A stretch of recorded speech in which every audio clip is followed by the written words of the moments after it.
thalath abantu ba miteeko esatu kulluhum abo bonna haqqu ala Allahi azza wa jalla awnuhu Allah kikakafu kuye okubeera nga ayamba omu ku bantu abagwa mu miteeko egyo esatu.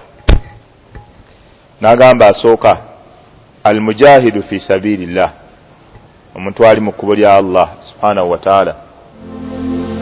Al-Bayan omuntu ali mu jihad Allah tabaraka wa ta'ala yeyama kubeera nga ajja kumuyamba ajja kumukwatizaako obusongazi. N'agamba owokubiri wannakihu alladhi yuridu al-ifaf n'omuntu ayagala okuwasa naye nga mu kugenderera mu kuwasa kwe agendereramu okubeera nga akuuma ensaaze. Walmukatibu alladhi yuridu al-adaa n'omuddu eyakola ne mukama we endagaano okuba nga yeesasula ave mu buddu. Abaddu bakkirizibwanga okwesasula bave mu buddu nga betugenda okukiraba mu maaso awo katono, naye omuddu kasaamalirira yeesasule aweeyo ssente wa mukama we yeesasula ave mu buddu. Kimalira Allah tabaraka wa ta'ala okubanga omuddu oyo amuyamba, kubanga omuntu okwenunula n'ova mu buddu n'oba nga owonye okubeera omufuge n'oba nga weetadde olaba okuta obuti omuntu omulala ng'otadde muntu mulala ng'abadde muddu n'omuta, buli kiyungo kyo kyonna buli kiyungo ekiri ku muddu oli Allah naye ataamu ekiyungo ky'okuva muli. Al-Bayan muddu kasomuta buli kiyungo kyayina Allah asasulamu kiyungo ekyekyo kuva tekigenda kuyingira muliro. Kibola okuta omuddu kwateekebwanga ku misango mingi. Abokola omusango bwe guti nabbi agamba to omuddu nga bw'ota omuddu Allah tabaraka wa ta'ala akusonyiwa nga Allah jalla waala agaziya empeerayo. Era basahaba bangi baata abaddu bwe baawuliranga omubaka alayhi salatu wassalamu abakubiriza okubeera nga bata abaddu olw'okwenyagira obuddu obuli mu kuta omuddu. Ba omuddu ibadati z'abadde akola zonna zibale si nzijuvu. Omuddu waba muddu esswala eyajjama ng'eno tasobola kujja nga mukama we amukkiriza. Omuddu takkirizibwa kuva waka kugenda kusaala juma. Omuddu taba na kintu nga kike, buli byonna by'ayina bibeera bya mukama we. Ne bw'abeera mukozi ng'ayina mihna mathala mubazzi naye byonna by'abajja byonna bya mukama we. Ne bw'atunda n'afuna amagoba kapito n'amagoba byonna bya mukama we. Ye engeri ki ebitayinza kuba bya mukama we nga naye yennyini wa mukama we, ye yennyini omuddu. Anta wa maaluka li sayyidika, gwe ne maaliyo oli property ya mukama we. Wasalirawo okutunda nga wakutundira, toyina se tosobola gaana oba tibakutunda. Era kyobalaba abaddu bwe bakolanga omusango ku mulembe gw'omubaka alayhi salatu wassalamu nga ne bwaba babonereza fa alayhinna nisfu ma ala almuhsanati min aladab, bo baweebwa haafu y'ekibonerezo ekyabakyala bali abalongoofu abatya Allah tabaraka wa ta'ala abali hurra abaana baabobwe.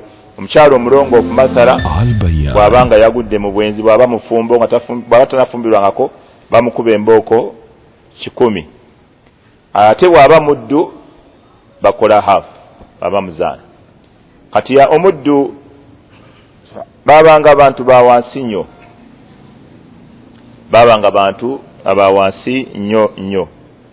Kati Allah subhanahu wa ta'ala kyobola bayalaganyisa omuddu bw'abanga atadde omuddu okubeera nga naye Allah tabaraka wa ta'ala amuwa empeera nnene nnyo ey'okuta omuddu. Gwe otunuulira okuta omuddu n'okusiiba emyezi 2 nga giddiringana, tolaba okusiiba emyezi kinene, naye muqabilu osobola okuta omuddu Allah n'akusonyiwa. Okiraba kikulaga obukulu bw'okuta omuddu. Obeera nga otadde omuddu Allah tabaraka wa ta'ala asobola okusonyiwa, oba tokisobodde n'osiiba emyezi emeka 2 nga giddiringana. Kikulaga obuzito obw'okuta omuddu n'afuuka free n'atandika okusinza Allah we tabaraka wa ta'ala abaddu babawanyisanga abaddu babagabananga hafu ng'omuddu asobola okubeera nga w'abantu babiri nga gwe omuyinako hafu n'oli amuyinako hafu nga muddu naye alina ababoosi aba olumu akola mirimu gy'ono olulala akola mirimu gy'oli era kyobula Allah jalla wala yamukubirako n'ekifaananyi oyo omuddu fi shuraka mutashakisuna wa rajulan salaman li rajulin hal yastawiyani mathala Allah yakuba ekifaananyi ky'omuddu ng'alina baboosi aba mutashakisuna naye nga babusaba bamukayanira aba yakamala egyoli ewayo n'okola gy'oyo weka entokole oba tokole ngamba nadduka musajja ati nadda nakirema abati yakakole eno ewayo olunaku lwonna olumazeeyo ate nadde eno kati ng'ali awo omusajja wattu omumu akola eno olala akola eno kati Allah yagamba omuddu oyo n'omuddu ng'akolera muntu omu hal yastawiyani mathala abantu abo bafaanagana benkanankana kati Allah ekyo kifaananyi yakiwa n'abashiriku kati omuntu omushiriku naye bw'atyo bw'ali asinzako olubaale asinza ne Allah okiraba asamira ate n'asinza ne Allah asiiba n'asinza ne lubaale amala abalongo n'asinza ne Allah olumu abeera eno olulala abeera eno kati Allah yagamba nti oyo omuddu oyo mulowooza asobola okufaanana n'omuntu ng'asinza Allah yekka tebasobola kufaanagana ate olaba n'asinza lubaale yekka ayinza okumusinga ng'oli mushrikun khalis mushriku piwa ye talina bid'a tajja muzikiti kola bid'a abeera ku shiriki we khalis talina kyatabulamu ayinza okusinga omuntu atabula lumu najjako muzikiti atenkera ku lw'omukaaga n'amala abalongo tebasobola kwenkanankana kati idhan omuddu Abarabu baali bayisa bubi nnyo abaddu nga oli ne bw'aba yagala bulabe ku musaayi nga kyamutembye nga yagala kulaba ku musaayi nga amuyita n'afuna olukato n'amufumita bw'ati negujja kale genda nga yadda akulaba ku musaayi kale genda netuwali tabu genda Allahu akbar kati idhan abaddu tebalina sse abaddu tebalina kye balina basajja battu bakazi battu kati ng'omuntu okubeera omuddu obeera oli mu bufuge obutagambika nga tolina kantuko omuddu n'okusika tasika ne bwebagabirawo emmali ya kitaawe nga ye akyali mu buddu era min mawani'i al irith ezimu ku nsonga esatu ezikulemesa okusika mulimu arriqa okubeera ng'oli muddu ensonga satu ezikujja ku mmaali ng'emmaali eri awo taatawo afudde mugagga maama we afudde mugagga naye ebintu bisatu bwoba bikuliko gwe tofuna ekisooka ikhtilaafu ddiini kubanga mwawukanya enzikiriza tofuna wavaamu musiraamu tatawo musiraamu tofuna oba maama wo musiraamu gwe wavaamu tofuna ekyokubiri alqatlu okutta bw'obeera gwossa omuntu osse taatawo osse maamawo oba osse omuntu yenna gw'olinako oluganda osse mukyalawo bakyala batta babba baabwe bangi n'abasajja mwe bali n'aba batta bakyala baabwe kingemu waliwo era omukyala eyasalako omwami we Kampala mukadde n'afa omusajja bamusalako Kampala mukadde munange n'afuuka ensonga y'okufa kale oyo yamusalako baba bagaba ebyobusika takola ki tafuna oyo omukyala kubanga yafuuka ensonga y'okufa kw'oyo omusajja warriqu n'obuddu arriqu obuddu z'ensonga ssatu bwe zibeerawo tosika oba wava mu ddiini tosika oba gwosse omusika omuntu ogwosikira tofuna wakadhalika n'erriqu n'obuddu omuntu wabeera ng'ali mu buddu naye tasika olaba n'okutta okumanya okutta omuddu kinene nnyo omuntu okutta notta omuntu Suratu Nisa aya twagisoma tafsiri yayo ekiraba wama kana lilmu'minin an yaqtula mu'minan illa khata'a tekisoboka kubeerawo mukkiriza kutta mukkiriza munne illa khata'a kujja nga akikoze muki okutanwa nsobi ate omuntu watta omukkiriza nga akikoze mu butanwa fatahriru raqaba omutango gwawakola ki waman yaqtul mu'minan khata'a fatahriru raqaba bwetu aya muntu watta omukkiriza mu butanwa akole ki ate omuddu naye gwetolaba nti ekyo kintu kizito okutta omuntu omwoyo ne guviirawo ddala ne bamuziika mu kabuli naye Qur'an egamba bw'ota omuddu Allah akusonyiwa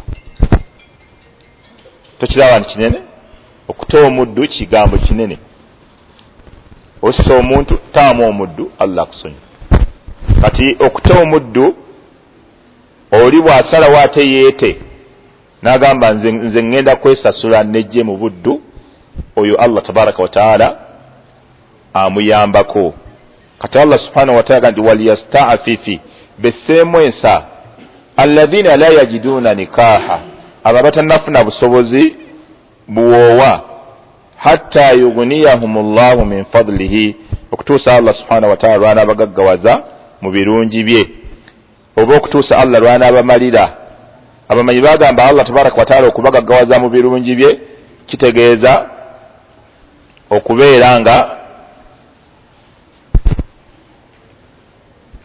abafunira obusobozi obufuna ssente ne basasula oba okubanga abafunira abakyala abajja mu levo yaabwe nga bo tebaagala nnyo bintu bingi Allah asobola bakolera ekimu ku ebyo imma n'amufunira ssente ezisobola okuwasa oba n'amufunira omukyala nga talina bwetaavu famire yaabwe bo tebalina bwetaavu bwaki bwabya ssente nga nti ozze olina eddiini oli musajja mulungi khalasi bakuwe oba Allah tabaraka wa taala asobola okufunira limafuta mingi ekyala nga limafuta mingi mafuta mingi ndiyo nani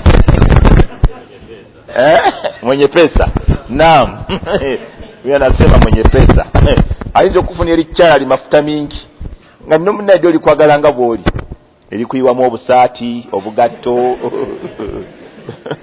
munnaye nerikuwa n'ekisumuluzo erisookera ku bodaboda erikuwa ekisumuluzo kya bodaboda likutwaliriza empolampola abdukalimu likutandikira ku bodaboda mpolampola oliranga ogivuga bulungi nga munnaye okavuga bulungi nerikuwa kannisaani kati Allah ye ebirungi bye tebiggwayo gwe kikulu weseemwensa wekakkanye nera mulayini Allah ajja kutereeza okiraba gwe weseemwensa mpolampola gamba kuvuga Allah mayitirivu magazi yinza okuwa essente ne zijja n'ofuna okuwasa oba okufunira famire nga bo baganja munaye twakusiima dda tebujje tetukulabanga na bulabi mwana waffe mutwale oba okufunira liki limafuta mingi ne likujja mu ddiiru naawe n'owonayoleke n'ogenda ne weeyagala kiraba nga ofunye omulimu ofunye n'essente n'ofuna n'omukyala byonna Allah n'abikugattirawo wamu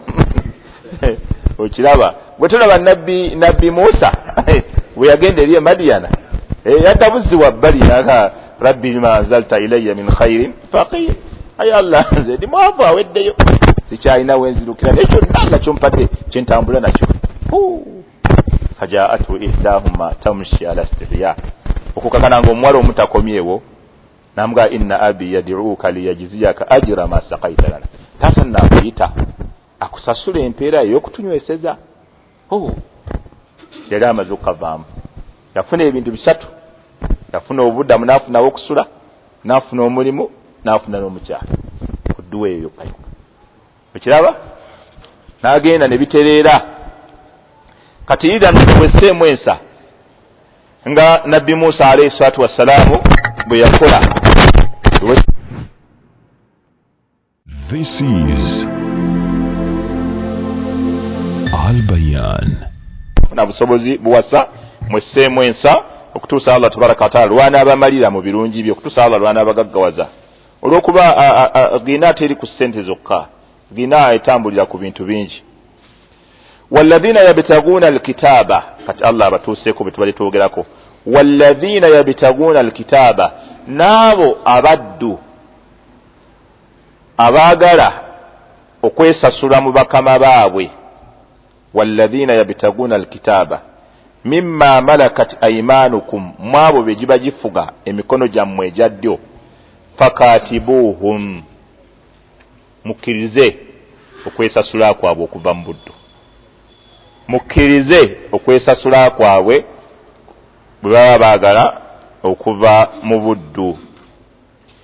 Aye abamanyi abamu bagamba yakka ku muvubuka omuddu eyali owa Hatibu ibn Abi Balta munaffe oli amujjukira eyawandika ebbaluwa oyo Hatibu ibn Abi Balta yawandika ebbaluwa gwe twayogerako wano yali egenda ewa e Makka. Bagamba yalina omuddu we nga bamuyita Subayh al-Qitbiyu Subayhu al-Qitbiyu bagamba baali bamuyita. Kakati n'amusaba abeere nga amuta yesasula empola mpola bw'anaamala okwemalayo then afuuke free. Kigambibwa munnange n'agaana.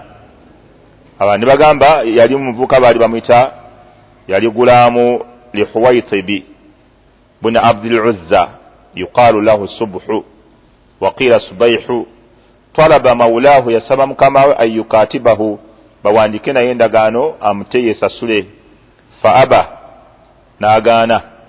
Faanzala Allahu ta'ala hadhihi al-aya Allah nassa aya eyo fakatabahu Qutayb ala 100 dinar nakiriza yesasule dinari 10 wa wahaba lahu minha 20 dinar namugamba naye ate kwezo zenkugambye 2 zonzi kuwadde dasasula 10 naye 2 gonga kuwadde. Fa addaha omusajja omunene yesasula bulungi wa kutila bi Hunaini fil harbi era yattibwa mu gazwat Hunain nga amaze okwesasula. Al-mukataba kyeki walladhina yabtaguna al-kitaba al-kitaba kyeki maana al-mukataba fi ash-shar'i mateka gafago obusiramu ekigambo mukataba huwa ayyukatiba ar-rajulu abdahu ayyukatiba ar-rajulu abdahu ye boss okuwandiika oba okuyingira mu transaction n'omudduwe ala ayu addihi munajjima alayhi nti agenda kwesasula mu bitundu tundu. Fa idha addaahu fahuwa hurra nga bw'aba amaze okusasula ssente ze bakkanyizaako ne mukama we ng'afuuka hurr mwana waaboobo ekibayita omukataba. Ye boss w'omuddu okukola endagaano n'omuddu we omuddu ng'agenda kwesasula ssente munajjama naye ng'azisasula mu biki mu bitundu tundu. Munajjama bakibaliranga ku munyenye mathala mu bakijja nti emunyenye eyo bwevaayo ekitundu emyezi 3 giba giyiseewo. Emyezi eyo bwerabika waba wakayita emyezi 6 eyo bwerabika waba wakayita emyezi 9 eyo munyenye bwete bwerabika waba myaka 10 mwaka guba guweddeko giba myezi 12. Abamu bagamba munajjama bwekitegeeza Al-Bayan abalala bagamba munajjama yani aqsatwa mu bitundu tundu agenda kwesasula mu bitundu tundu kibayita mukataba.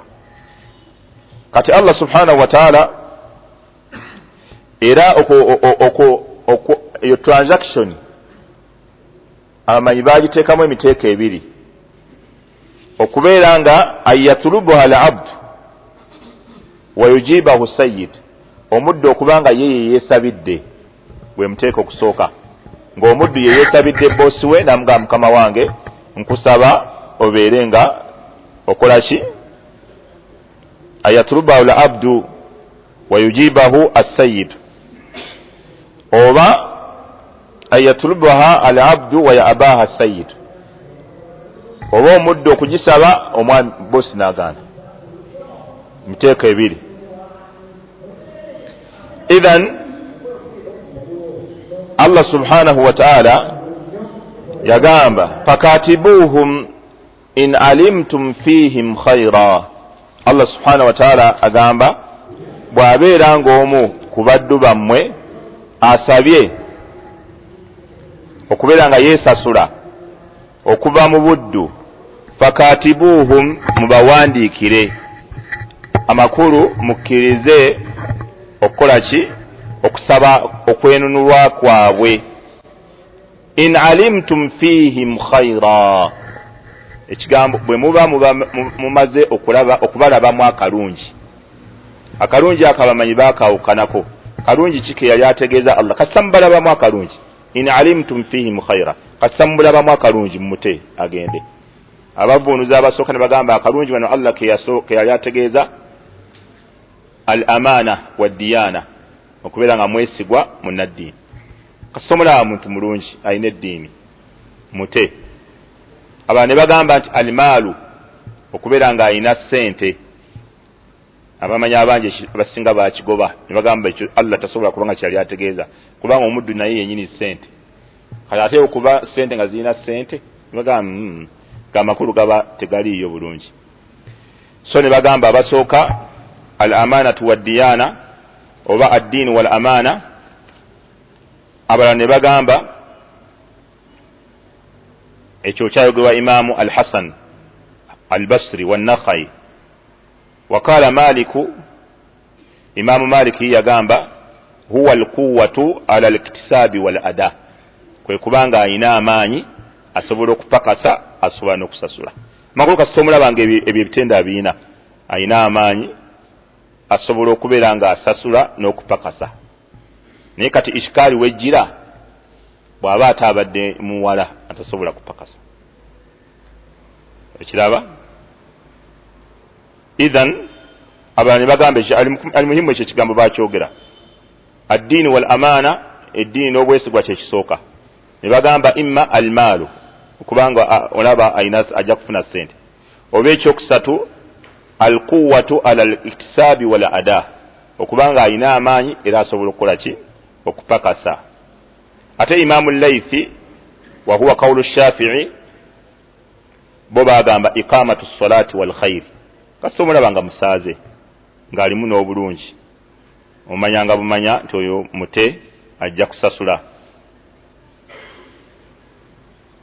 imaamu tahawiya ye yagamba wa qawlu man qala innahu almal abagamba nti sente la yasihhu indana ekyo kisobola kuba kituufu ewaffe lianna alabda kubanga omuddu yennyini maalu limawula maali ya mukamawe fakaifa yakunu lahu maalu ate abeerina sente atya walmaana indana imaamu tahawiya yenaga nti ffe tulaba ng'amakulu amatuufu Allah ge yali ategeezaawo in alimtum fihim khaira yagamba in alimtum fihim addiina wassidqi kasita mulaba nga balina eddiini kuba eddiini epushinga omuntu okutuukiriza wa alimtum annahum yuamirunakum ala era nga mumanyi nti bajja kusigala nga bakolagana nammwe ala annahum mutaabbiduna bilwafa balina obuddu obwokuba nti balina okusasula lakum bima alaihim olw'ebbanja libalina min alkitaba wassidqi fi lmuamala fakatibuhum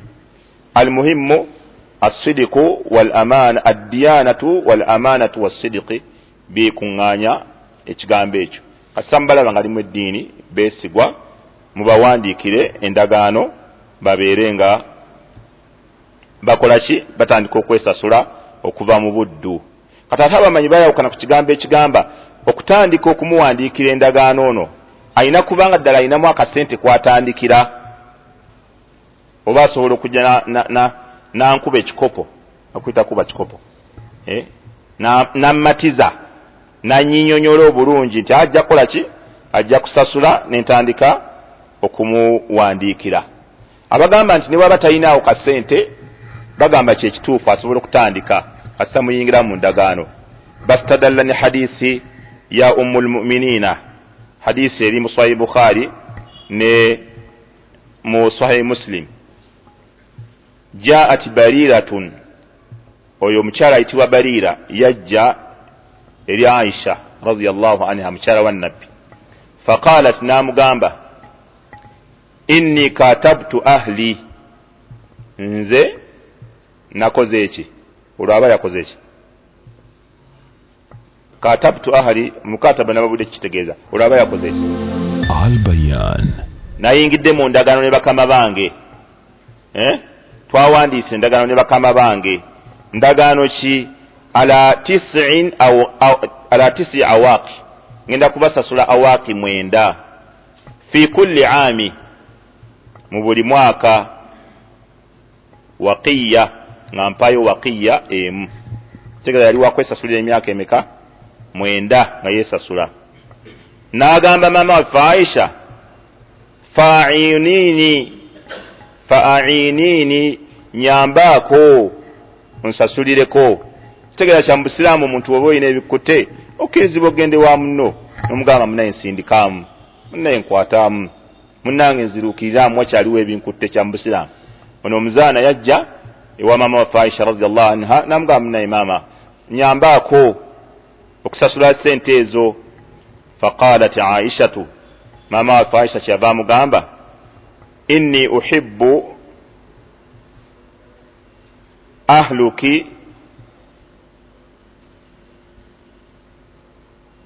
أن أعدها لهم أدة واحدة. nze njagala kusasulira sente ezo omulundi ogwo gumu. Mama wakiza yali ayinamu munnange baba kyala bagunde enaku zino baba bayinamu baba walimu naye mama atutegeza yali ayinamu munnange yamuganze zisasula omulundi ogwo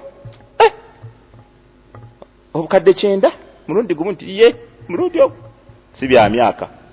Naye agamba wa utiki fa'altu, bwe mba nsasula omulundi gumu nga bakkiriza ne bakuta ngenda zisasula. Wayakuna wala ukili, naye wala yo ebeera yange. Wala kyeki ye mali eberekeddwa omuddu nga afudde senga abatalina muntu amusikira bakiyita wala. Innamal wala'u liman a'taqa. Nabbi yagamba wala ebeera yo abatadde omuddu. Kati kibayita wala omuddu afudde n'omuntu yasiramukira ku mukono gwo ayingiramu awo. Omuntu waba yasiramukira ku mukono gwo nga gwe wamusiramula n'afa nga talese muntu yenna amasala abantu be bonna sibasiramu n'aleka emaali, gwe otwala emaali ye yonna yonna. Si Uganda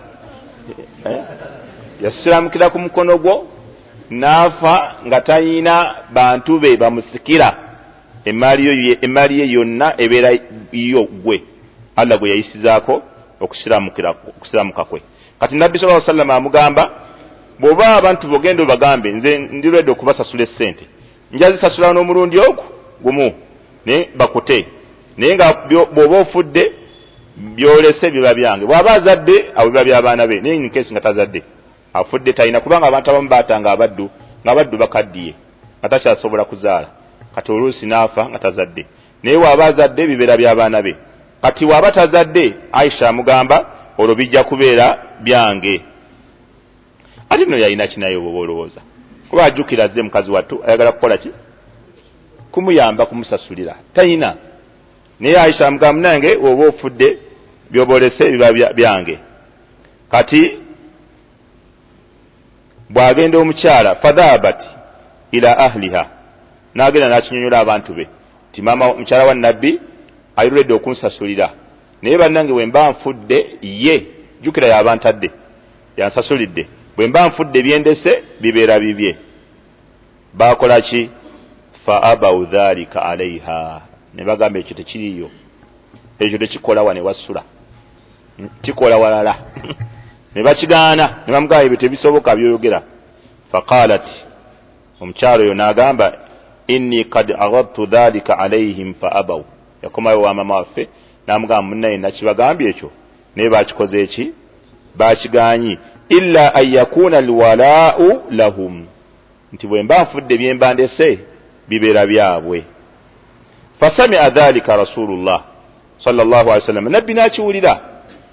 Bali banyumya kikulaga ekyo nakyo kitulinamu ekyokuyiga.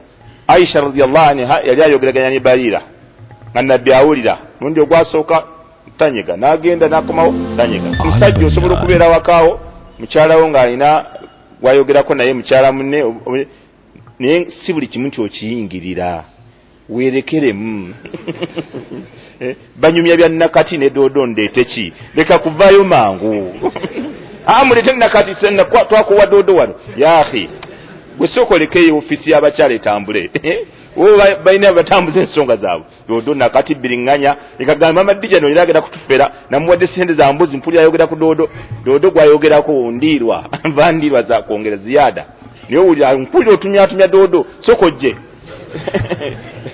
sente osirinaawo zinakuwadde mpa sente ndaba ogera gula dodo sokoleke boogere ebyabwe si buli kimu nti oyingirawo kati omubaka alayhi salaatu wassalamu yali abawulira nga boogera ne boogera kati kasaba akubawo amawano nabbi yali tasirikira mawano era kyobola bannabbi ababi nnyo okubanga bakola istidraaki ku nabbi bajjuuliriza nabbi kale nabbi kyogamba buli kimu nabbi yagira bwekyogamba nabbi buli kimu nabbi yetalaba nsobi n'asirika abada buli wonnawe yalabanga ensobi ng'avaayo naye kati onaga bwekyogamba byonna nabbi byemukola yabikola kati aba atandise okubula aba yagala genda walala aba yagala kujjuuliriza nabbi sallallahu alaihi wasallam buli kiyaleka ng'alina obusobozi obukikola okukireka ye sunna okitegedde eyo bagiyita sunnatu attarkiya sunna y'okuleka nabbi kiyaleka nga tewaali busobozi bumugaana n'atakikola olwayo naffe bwe tuba twagala oteeka sunna mu nkola eyo tukireka ng'akayimba akatwala abafu boloza nabbi kaali kamulemaako la ilaha illallah la ilaha illallah nga basirikanamu ne balinyisa ennaku omwazinyi akakulembera agikanga vve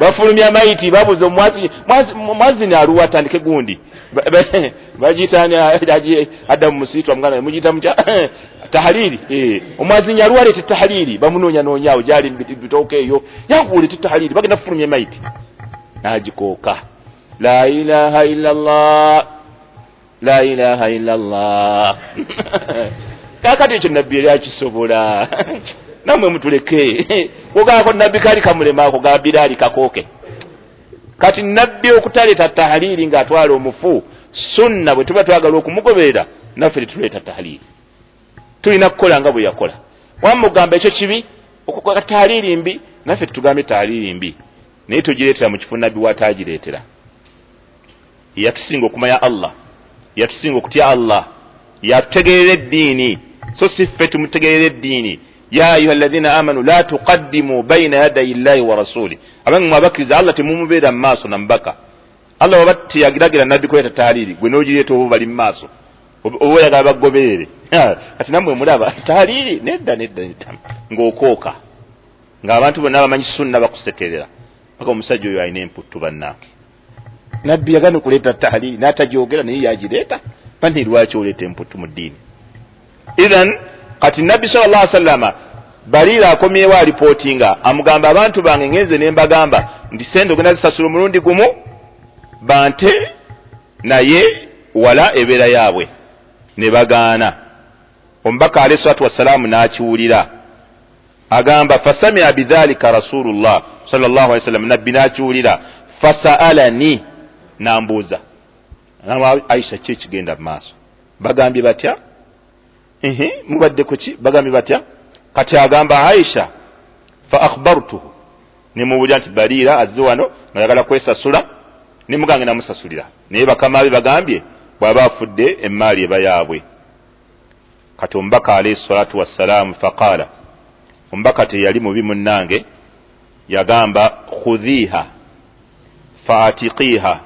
fa'atiqiha washtariti lahum alwala fa innama alwala'u liman a'taqa Nabbi sallallahu alayhi wasallam yeti yogera bigambo bingi yagamba ekisooka ye Baliira mujjeeyo genda osasule n'okusasula okibaddemu kibagambe nti nno wala ebeera yo genda omujjeeyo yasooka ave mu buddu ekyo tukimale so awo tewali kuteesa bingi olaba Nabbi sallallahu alayhi wasallam enkola ye aweetaagisa okugamba nti nyonyola kino mpolampola nnyonnyola nawe yagamba kisooka muteeye ave mu buddu kati omubaka alayhi salatu wassalamu teyakoma awo n'agamba fa innama alwalaa'u liman a'taqa abadde omuddu byalese biba byona mutadde.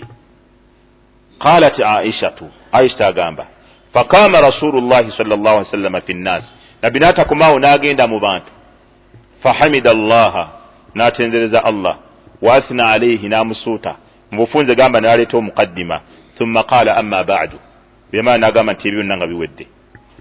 Fama balu rijal minkum, babadde ki abantu mummwe babasajja mummwe, yashtarituna sharuta au shuruta laysat fi kitabillah, abateekawo obukwakulizo obutali fi kitabillah. Ma maana kitabillah huna? Alkitabu wassunna. Wano kitabullah abetegeeza ash-sharia. Kubanga obukwakulizo busobola okubeera nti tebuli mu Qur'an oba tebuli mu sunna, kyategeeza amakulu wana abategeeza ash-sharia. Abantu babadde ki abateekawo obukwakulizo obutali mu sharia yaffe ey'obusiraamu? Kati omubaka alayhi salatu wassalamu kyeyava akatyemula n'agamba nti fa ayyuma sharuti, akakwakulizo konna omuntu kateekangawo laysat fi kitabillah, nga bwe tukayina mu sharia yaffe, fahuwa batilun, kabeera kafu. Wa in kanat mi'ata sharti, ne bwakuteekangako obukwakulizo 100 bonna bwiwe ku ttaka.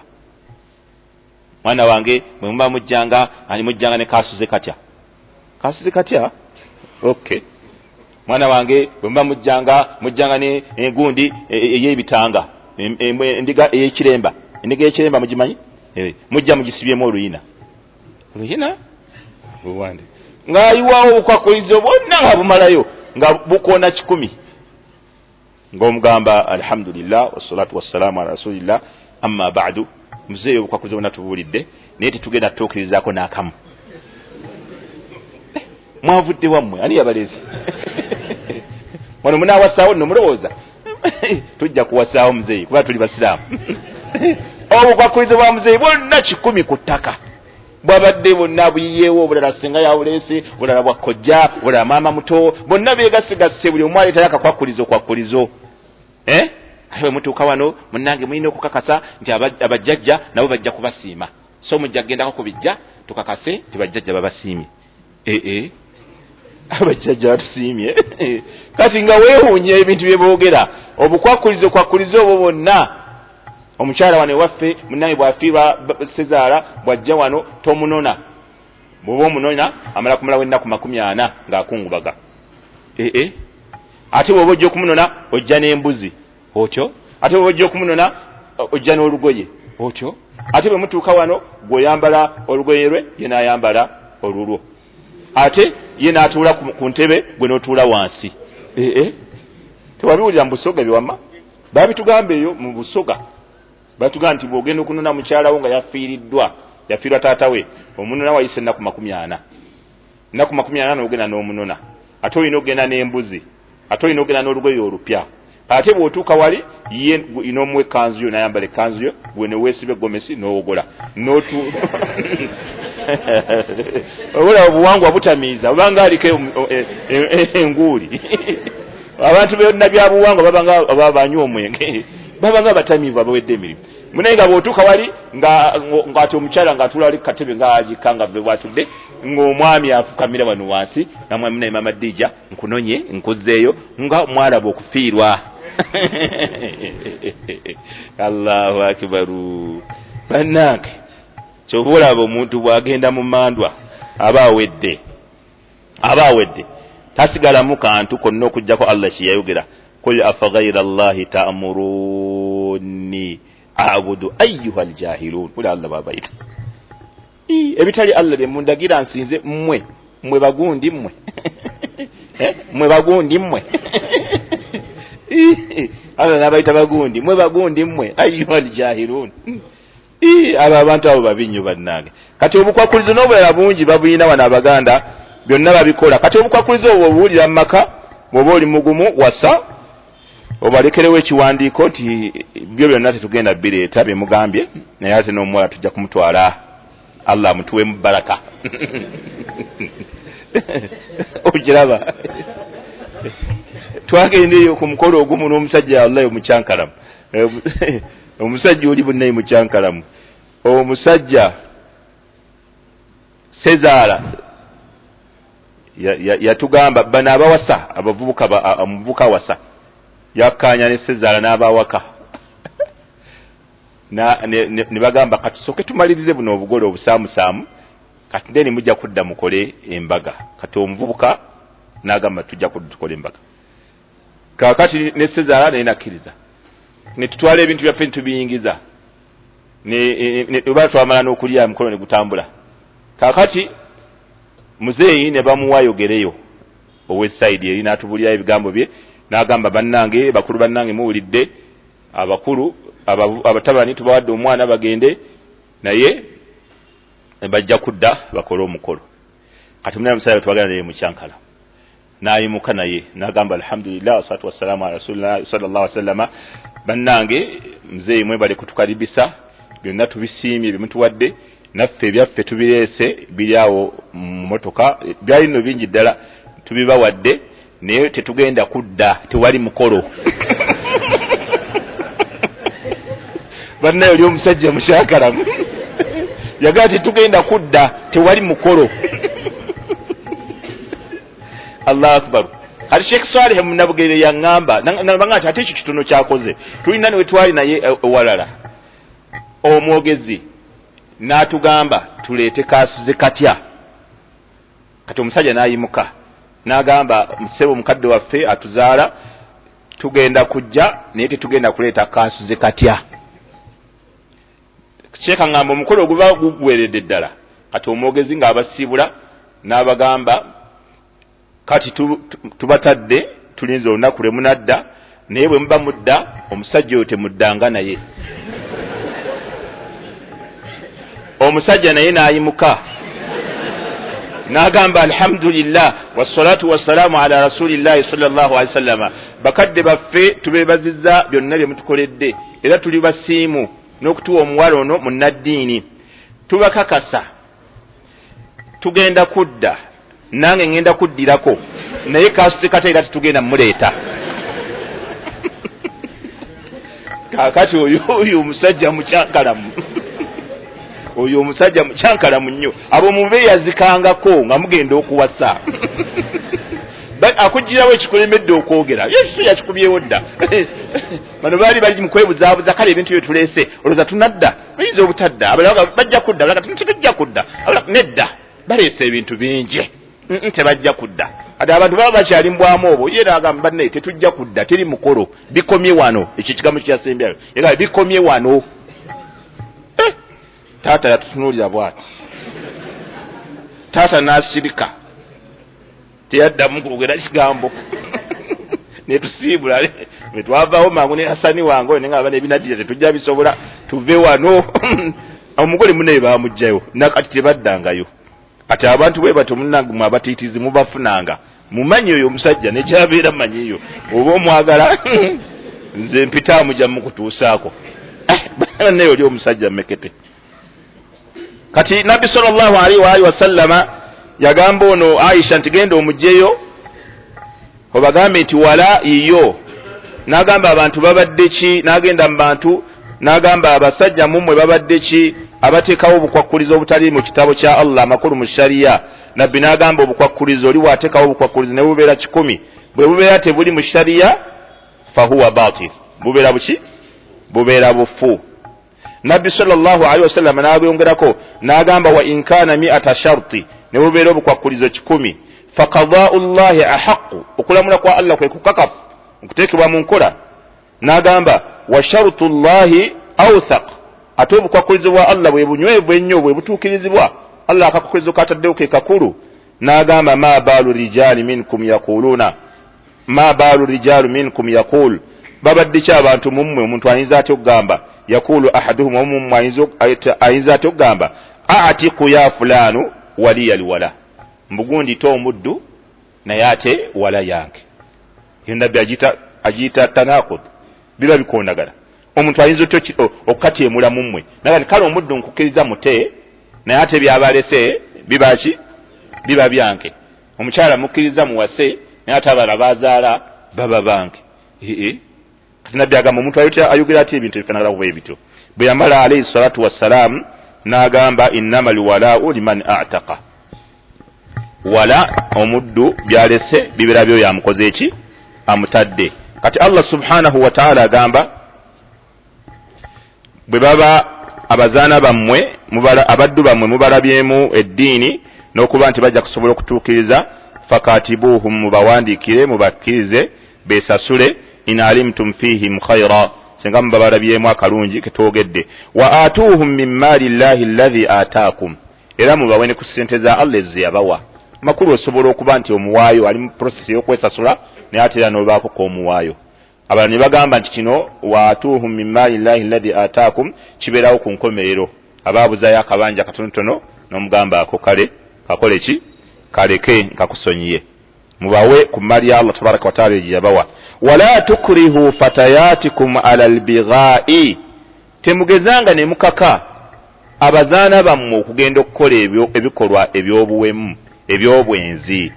Temukakanga abaana bammwe abazaana bammwe ogenda bakole ebikolwa ebyaki ebyobwenzi. Basahaba ba Nabbi sallallahu alaihi wasallama obusiramu bwe bwali tebunaba kutebenkera waliyo abayogerwako wano mulimu abaalinga bakaka Al Bayan abaddu abazaana baabwe nti agenda oli bwe yabanga n'abazaana nga 3-4 nga basindika akawungeeza awo bagende bakole ki bafune abavubuka bafune embuto nga bwe bafuna embuto baba bajjayo n'akasente baba bafunamu akasente tebakomaawo n'abaana be bazadde jjukira babeera bono boss. Allahu akbar. Oba kitegedde ekyo bulungi ekyo kinabagambako nti Allah kye yali ategeeza wali mu Qur'ani wala tankihu almushrikati hatta yu'minna wala amatun mu'minatun khayrun min mushrikatin walau a'jabatkum. Kale kifaananyi kino kitegeerere wano eyo kifaananyi ky'eyo aya kitegeerere wano. Allah subhanahu wa ta'ala agambye towasanga omukyala yenna akola shiriki okutuusa nga amaze kukkiriza n'ava ku shiriki n'ayingira tawhidi n'aba musiraamu. Towasanga omukyala yenna kasa omuwulira nga yeekuusa ku bishiriku amaka basamize bamala abalongo batereka obulira bw'abaana simanyi bakola ki babuuka bamala ekizadde babikka obubugo empewo z'ekikazi bafuuwako bw'owulira ebiboziboozi ebyo mu famire towasanga omukyala alina ebyo ebiboziboozi hatta yu'minna okutuusa nga amaze kukkiriza ddala. Kati Allah n'agamba wala amatun mu'minatun okuwasa ama naye nga ama oyo mukkiriza khayrun kyekisinga obulungi min mushrikatin okusinga okuwasa omukyala omushirika walau a'jabatkum ne baba beewunyisiza obulungi nga kkubye mulungi nnyo. Kati wona Allah akompeyalinza abantu babiri ama muzaana wa Yunusu tuli ffenna oli yabanga n'abazaana awaka 5, 6, 7. Kati bo kye baakolanga ki ng'asindika abazaana be nti mugende mwende bwe munaayenda abaana bonna be bafunayo eyo baba ba Yunusu kubanga omwana w'omuddu naye abeera muddu kitegeeza aba afunye emaali endala era atunda abaana abo akeezibwa okubeera nga abatunda. Kaakati Allah wano kyagamba omusajja bw'abanga ayagala okuwasa omukyala akola shiriki ng'ali wali ali mu famire ennungi si muzaana amakulu si muddu tali mu abo yema abaana bazaala babeera babo naye nga nabo balimu olushirikushiriku wasa ono omuzaana wa Yunusu azaala abaana atisi nga bagenda wa Yunusu naye ng'owasizza muzaana musiraamu. Kitegeeza ki ekyo mu bufunze? Kitegeeza wasa ozaalire bwereere naye ng'owasizza muki musiraamu omukkiriza. Okusinga lwono wasa anaazaala ababo naye nga muki nga mushiriku. Allah amaze okukompeyalinga. Naam tajiri swata badde ogamba ki? Alaikum salaam. Yaha otyo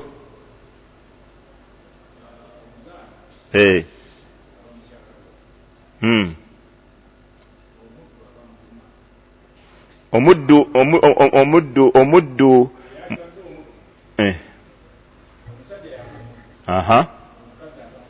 abanvuma kati envuma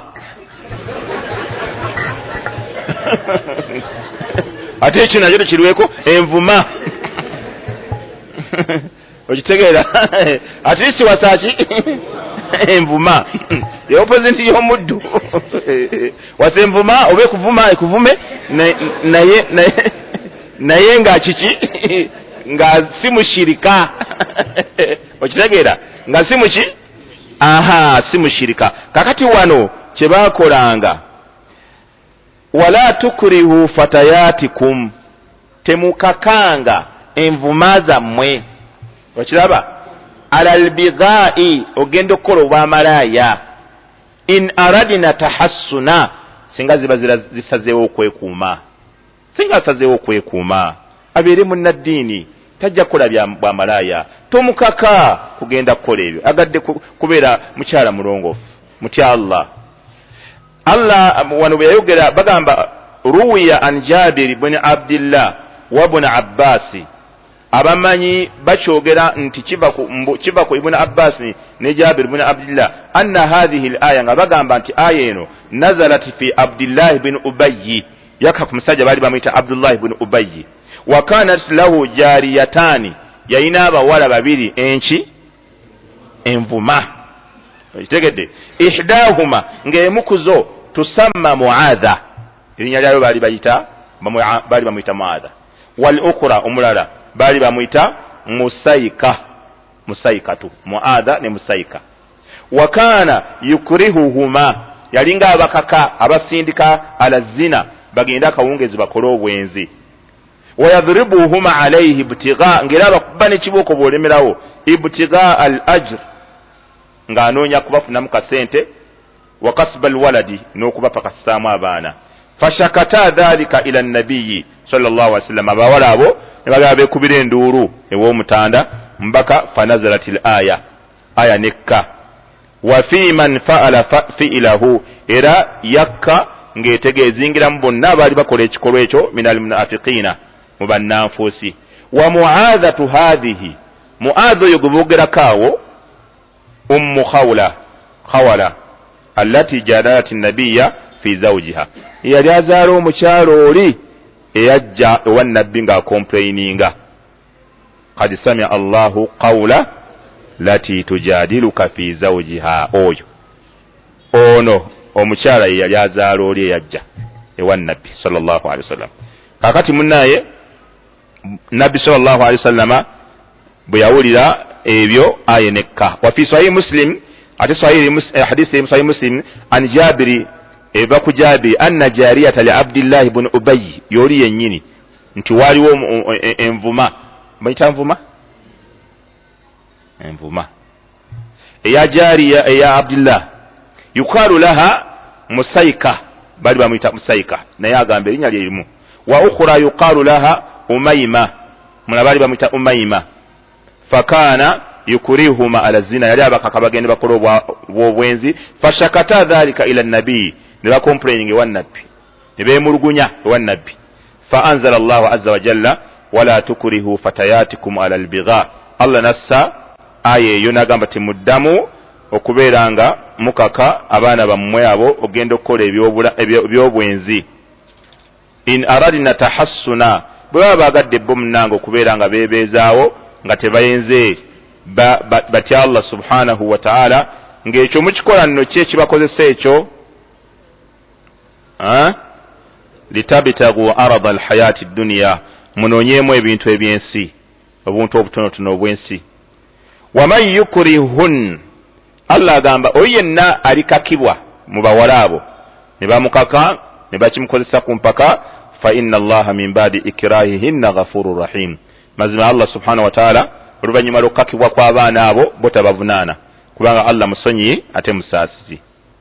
walakad anzalna ilaykum ayatin mubayyinati walakad mazima ddala lubeerera Allah abassaako walakad anzalna mazima ddala twabassaako Allah yabassaako ilaykum ayati amateeka mubayyinati ameerufu amannyonnyofu wa mathalan min alladhina khalaw min qablikum n'ebyokulabirako ebyalimu abo abaayita olubereberye lwammwe wa mathalan min alladhina khalaw min qablikum n'ebyokulabirako nga byalimu abo abaaliwo olubereberye lwammwe wa maw'izatan ate Allah byabasiza mulimu okubuulirira lilmuttaqin eri abantu abatya Allah. Ma maana taqwa kwe kubeera ng'oteekawo wakati wo ne Allah ma yuqiqa min adhabillah ekikutangira ebibonerezo bya Allah obutakola ki obutakukkaako obeera muttaqi. okitegedde bulungi awo tetugenda kusukkawo. barakallahu fikum wa jazakumullahu khaira wa sallallahu wa sallama wa baraka ala nabina Muhammad wa ala alihi wa sahabatihi ajma'in walhamdulillahi rabbil alamin. Naam, ani abuuza ebibuuzo bibiri byokka. Al-Bayan. Senga omuddu yeesasulako ekitundu abatannaba kwemalayo mukama we n'afa, mulowooza kibeera kitya? Senga omuddu abadde yeesasulako mukama we n'akola ki? N'afa. Oba kale ate omuddu n'afa, kuba byonna bisoboka. Omuddu abadde yeesasula then n'afa nga yeesasuddeko ekitundu, oba mukama we gwabadde asasula ssente n'afa, awo bigwerawa. Kati ani abuuza?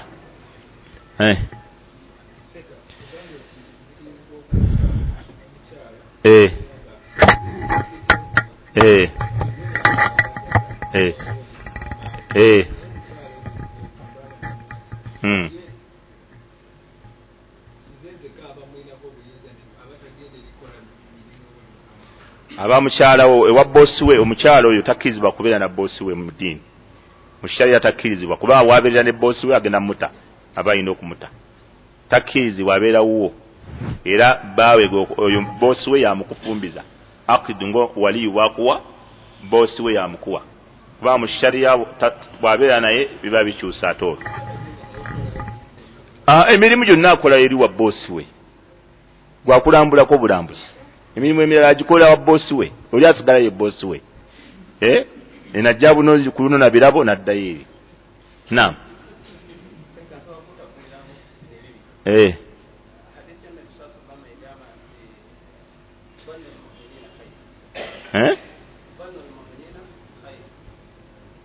Okay.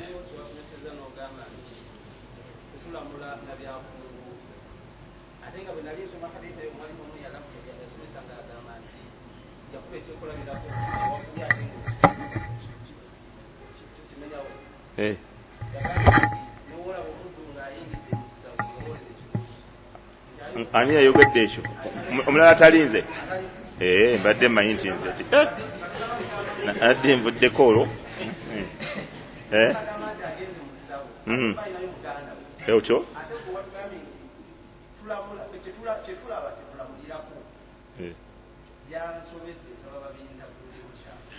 ekisooka hadisi yayogedde eyo eriruddawo. Dhannu lmuminina khaira, kyekyo hadisi kikyekyo.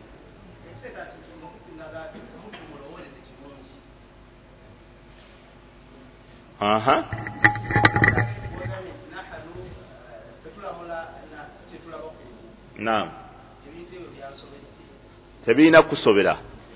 Tebiina kusobera kubanga bw'ogamba omusajja n'omukyala nti bantabudde ani ava muleebe okuzaala, bayinza okubuusabuusa. Omusajja n'omukyala noga sitegedde butuufu ani ava kuzaala mwana ono. Ekimu kifo ekirala kituufu. Ekyomuntu ayingira essabo n'avaayo, oli n'atugamba tumulowooleze birungi. Abamanyi baatugamba nti nahnu nahkumu ala dhawahir, fetulamula kyakungulu. Wa amma as-sarair fa hukmuhu ma bainahu wa baina Allah, ebiri munda biri wakati we na Allah. Era Sheikh Ibn Uthaymeen kiyagamba lasna mukallafina bihukmi bitatabbu'i niyat. Sheikh yagamba fi maana kalami lasna mukallafina bitatabbu'i niyat, fetu Allah tatulagira akutugobere nniya. Kali wabadde mukusamira nniya yeyinza okuba kali ye yagenzeyo kuyunga luganda wadde basamira basuze basamira wiki namba wadde wali nitu abadde agenze kwazina kubajjukiza nga swala. Feri tumanyi ebyenniya ye biri wakati we nani fe tulamula mukolo gwe balimu. Mukolo gwaki nga tuga Hasani wabadde mukusamira naawe kubanga omukolo ennaku 3 embuutu zikuuna taze nabadde ngenzeyo kwazina bali ankaafu bo benyewe bali ku mukolo gwa kikafu ate ogamba mbu basalira bali mu kulya nkaafu. Nkaafu etya gyotegeeza. So oliyo gambe ebyo bigambo gyasibya abasheikh hikma abaagala okufuula eddiini mbu tugigonze tujanguye tolamula muntu ng'ava mu ssabo. Omuntu waba agenze mu ssabo omuntu omulaba atamidde leka kugamba nti amala kumubuuza bakubye kalifoomu oba otamidde mwenge yaki olaba oli atamidde azunga mwenge gumuwunyako bakubyemu kalifoomu ndaba ogira oli musaze mulungi yaki oyo atamidde fetulamula oyo atamidde kati ebirala oba yagunywedde mulamu oba si mulamu ebyo wakati we ne Allah naye nze bw'ombuuza nga oli omutamiivu gwe tomulaba. N'olwekyo ebyo ebigambo gambe ebyo ebyagala okuzzaamu abantu aboononefu amaanyi tebigwana kwogerwa mu basiraamu. Oli ali mu bbaala oli ali mu ssabo oli sooka mulowoleze abantu balowoleze kirungi abantu balowoleze kirungi naye ffe Allah subhanahu wa ta'ala era singa kwali kulowoleza birungi Allah yali batagamba ono nono temubawasa twali batugane Allah katubalowoleze kirungi bajja kutereera temuwasa gwati tumulowoleze kirungi ajja kutereera gwe gwajja okutereeza akufuula omusamize naawe kati so ekyo sika kyeyaleese tekiriko obujulizi wailla ekiriko obujulizi asitru okubikkira omusiraamu singa omulala mu nsobi ekiriko obujulizi wala tajassasu temukettaketta bannammwe kiriko obujulizi okiraba. So waliwo ebimu ebitali hassaasa nga si bya bulabe nnyo omuntu osobola okugamba la alla osobola okumuno faltamisu lahu udhura osobola omunoonyeza udhuru mu bintu ebitonotono ebimu ebyoza abamanyi lwaki bagamba eno kaida sheekh waffe yalisomesa ku Bilali Kakiri bamuyita Sheikh Zakariya man wadaa nafsahu mawdi at-tuhma omuntu yenna bwe yeeteeka mu kifo we bayinza okumuteerako ekigambo fala yalumanna ala man ittahimahu tanenyanga omuntu akimutaddeko. Etegede kaida najibu bwe weeteeka mu kifo we bayinza okwogererako ekigambo tonenyanga omuntu akikoze eki akikwogeddeko kubanga gwe mu kaseera obeera otudde n'abavubuka banywa mwenge banywa njaga era waliwo n'omusajja omulongoofu mu battabi'i bamugamba bagundi bali wali banywa mwenge n'asindikayo basajja be ne bamugamba naye tusanzeemu gundi ye abadde tagunywa n'okusiba abadde yasiibye n'abagamba gwe bamusooka okuba kibooko oyo nga temunnakuba bali teyanywedde mwenge n'okusiba yakoze eki naba musabulo oyo gwe bamusookirako okukuba. Kati gwe oli basajja abanywa omwenge abanywa enjaga ababbi kyekigurupu kyobeera nakyo oli baga naye omusajja oyo taaba omubbi oyo leka gamba mbu akutemeredde gwe weetadde mu kifo we bayinza okukuteekerako ekigambo. Kati so al aslu bakkiriza bannaffe tubalowoleza birungi era tubabikkirira era tetukkirizibwa bateekako bigambo buteesi naye omuntu bwe tumulaba nga ye yeetadde mu kifo we batera okusonga baganda bagamba we basonga abangi omutwe mwagujja kuba wano mwaguli wano we basongawo nga bana muneera we kyabikira okitegedde naam. Kati so esinza gatta bya seeka na bitali bituufu na bitali bituufu ebyo seeka byeyogedde tebiriyo naam. Ani modern slavery abantu bagenda bokka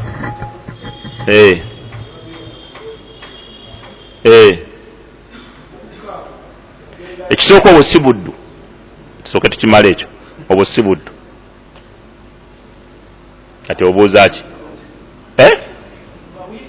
si buddu ffe newaffe musiraya si buddu ne bamukozesa batya ne bamukola batya ne bamusalamu ekibumba ne bamukola ki byonna bye baba bamukoze baba bimukoze ng'omuntu eyagenda nga muntu ali hurra si muddu bali mpisa zaabwe mbi kumuyisa byonna bye bamuyisizza era bavunaanibwe wa Allah era sharia tebalamula nti muyina omuddu.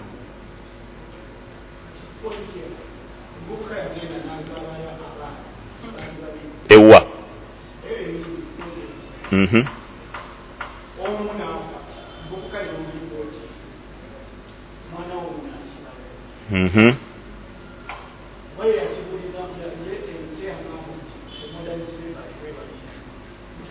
eyo tetuddayo yetwavuddeyo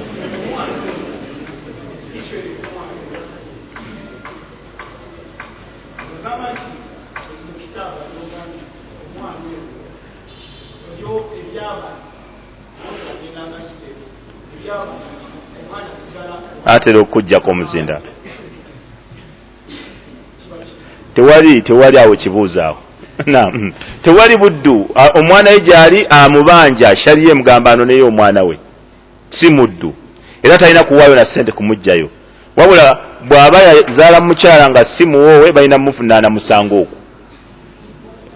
Omuvubuka oweeno yagenda n'azaala eri kyabadde agamba, si bwe kiri, ne bamudipootinga. Kati abaana abali eri babe agende agambe wano gundi ono omwana w'omukulu tununeyo abaana baffe, ajja kuba nonayo oyo we mugambe anonye muke tujja kujja abaana baffe wamma na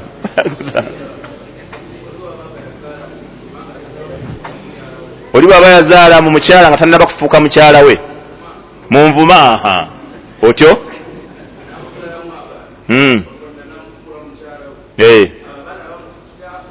olwo omukyala bamuyita ummul walad, olwo omwana omukyala aba avudde mu buddu n'abaana be bamugoberera nabo baba bavuddeyo mu buddu. Na alaikum salaam.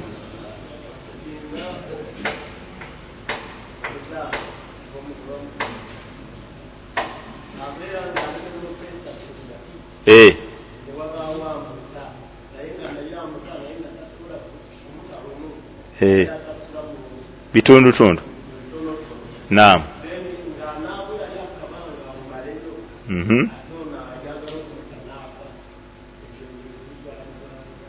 Naye tulinde abazaana bajje. Ani anatero afa gwe bata oba ata?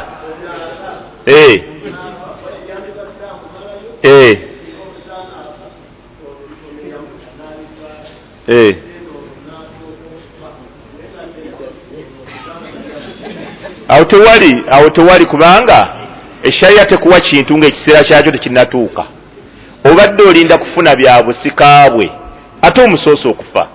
Mu shariya mu bukwakkulizo bw'okusika mulimu akakwakulizo akagamba tahaqququ hayati lwarithi qabla mauti muwarithihi.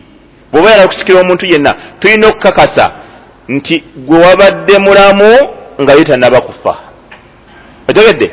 Naye bwe tusiŋŋaana nga oli yakusooka okufa tosobola musikira, n'olwekyo tetumubala ebyo biba byakomyawo, empeera ze zibeera wa Allah. This is Al Bayan.